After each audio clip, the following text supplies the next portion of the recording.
Good morning.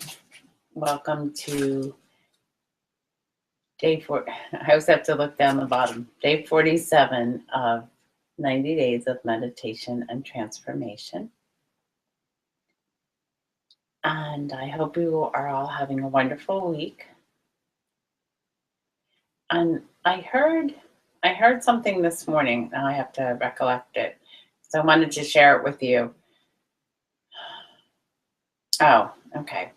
I was listening to Norman Fisher, who's a Zen priest, and he was talking about how, that we will often,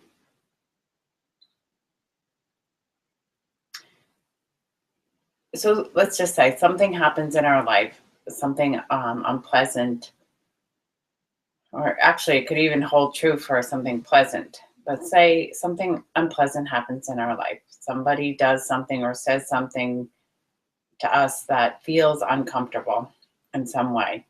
Feel hurt or anger, etc., disappointment. So then we go into, in order to move away from that experience, we will often tell ourselves a story. And I know that I have absolutely done this, that, okay, this person, just like me, is, well, actually, that's a little bit more liberating when I say, just like me, this person too desires happiness. And they are doing what they can to find happiness. That's actually a more liberated view. However, not that I'm more liberated, but it's a wiser view. The more problematic view is when we say, well, this person is probably feeling this way, or they did this because of XYZ, and we're trying to weave some story around a person's motivations. And the truth is that we absolutely don't know. We have no idea. And most of the time, we really don't even know our own motivations for doing what we do. They're usually just very simple, trying to get rid of stress. And it's often an unhelpful way that we do it. So basically, when we decide or analyze somebody in any way, which is the Western model, of course, I shouldn't only say Western, it's kind of it can be the more traditional self-helpy type of model. It's just not helpful, because basically what happens is, people are mysterious. We're mysterious. We're an ever-changing field of phenomena. And if you have a perspective that, I was trying to be a little more clear. So the bottom line with that line of reasoning is, if we decide we know about somebody, in some way it kills them off. It shuts off the dynamic interplay or the dynamic potential that is available in that relationship, good or bad. So it's wise to stay away from those things. And the same thing with us, we're always changing, we're always being affected by our world, and to keep our relationships fresh and to keep a sense of vitality in our life, it's I find it can be very helpful to allow a greater sense of spaciousness in my life.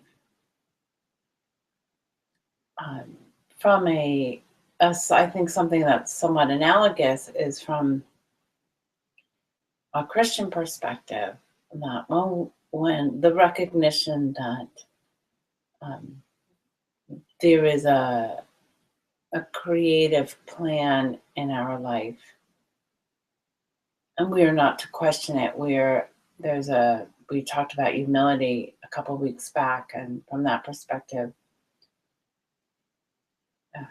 we are just in service to God knows about us. We don't seek to control or argue with the circumstances of our life.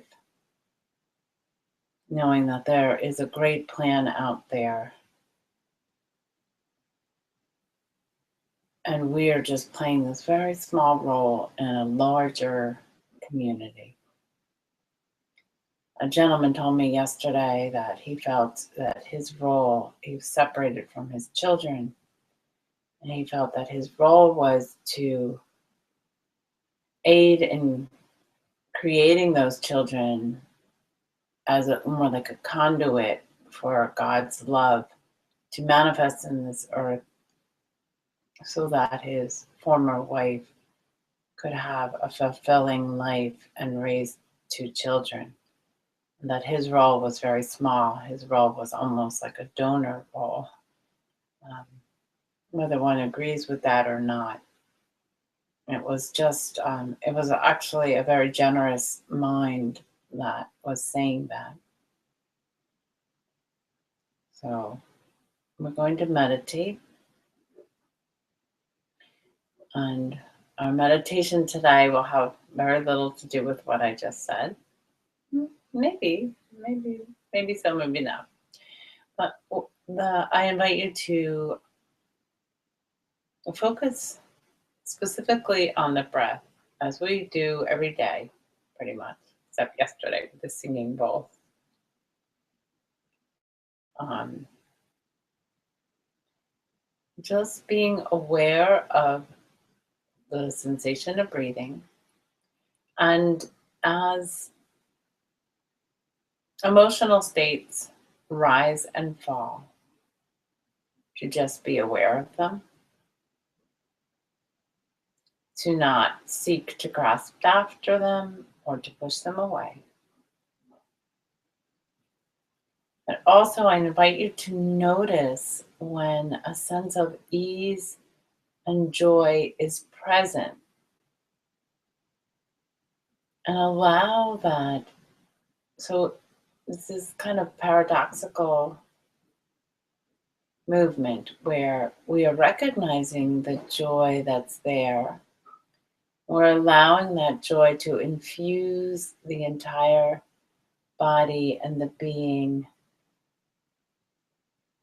so that there's no more space that is untouched by it. But at the same time, we're not saying, oh, there's joy, I need it. It's just noticing it, recognizing it, and allowing it to infuse every cell in our body.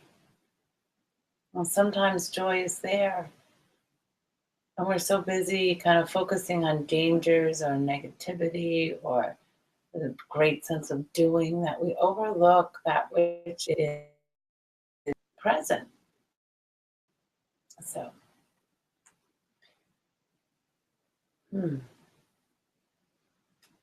I have this. Okay, we'll begin.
So, allowing your body to settle.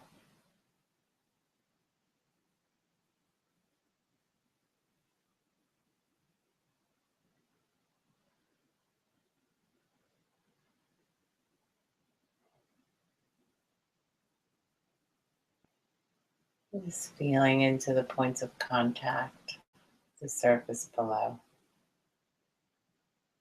behind.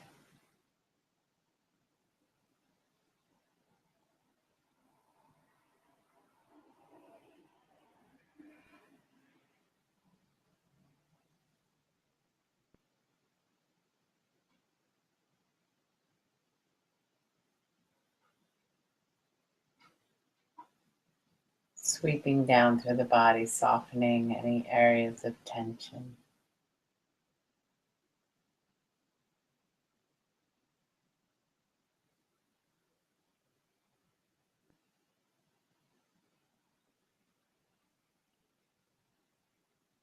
And settling and calming the body.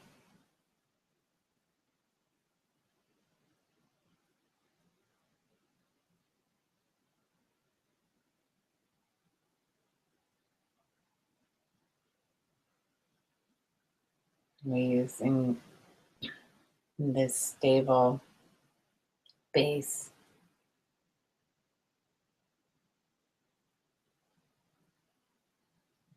calm mental formations, if they are particularly zippy, which often in the morning they aren't, but that's not necessarily so.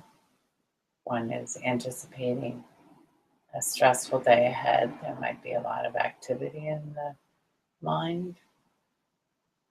So just keep returning back to the stable physical body. Let's relax and at ease.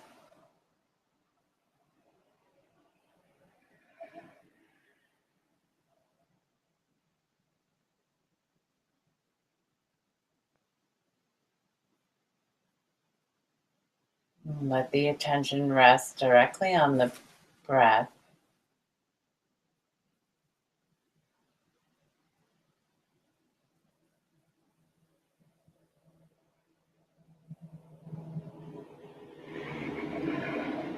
Fully following the in breath and the out breath.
I have no idea why my bell isn't ringing.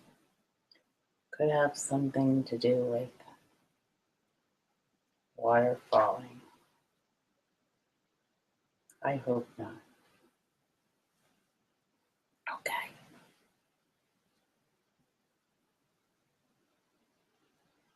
I'm not going to look at that now. So have a wonderful day, and thank you all so much for sitting with me today.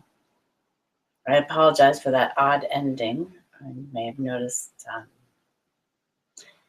Kitten knocked over the vase, which is, I shouldn't have put it up there in the first place again. So now he's drinking the water. All right. Much love to you all. Have a great morning, and I'll see you tomorrow. Bye bye.